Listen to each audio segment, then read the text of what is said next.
Welcome back to the show. Draft is coming up. The NHL draft in Las Vegas this weekend. Assistant General Manager Ross Mahoney here on what he thinks about the first round in this year's NHL entry draft. I think we're going to have a good player available to us at 17.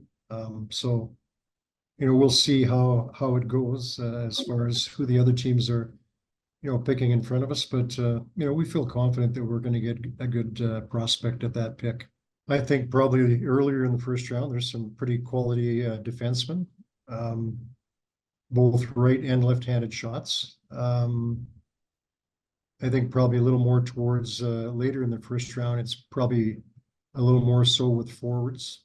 Okay. And probably in general for the draft, it's probably a little bit light with goaltenders. There are some good goaltenders, but it's probably a little bit light this year. Tarek, obviously there's a lot of moving parts. You're picking at 17th. There could be other movement. We don't know. Right. But how do you see things as you get ready to head to Las Vegas yourself? We got the show coming up on Friday. I'll be in D.C. You'll be in Vegas. Looking forward to that with Al Koken too. But this is going to be, it always is interesting. You're going to be at the Sphere. Tell me what you're looking at here as we head to the first round here coming up on the weekend.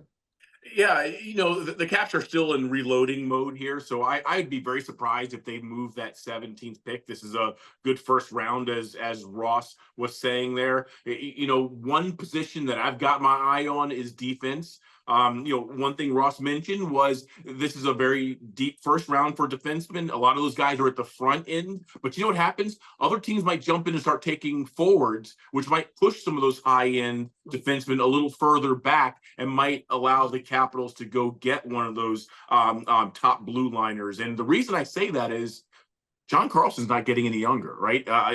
When you look at organizationally where the depth chart is, one thing that is kind of glaring is they need that number 1D somewhere in the system they can start grooming, getting ready. So they've also got a lot of picks, John. They got a first rounder, a second rounder, 3 thirds, a fourth, a fifth, 6th, no 7th. So McClellan has some draft capital if he wants to dabble in the trade market and maybe move some of those picks, and it still wouldn't hurt. It wouldn't hurt the amateur scouting staff. They could still go out and get some good prospects. We'll have a lot more coming up on the draft when we come at you on Friday here on the Rink Report special. Tarek's going to be in Las Vegas.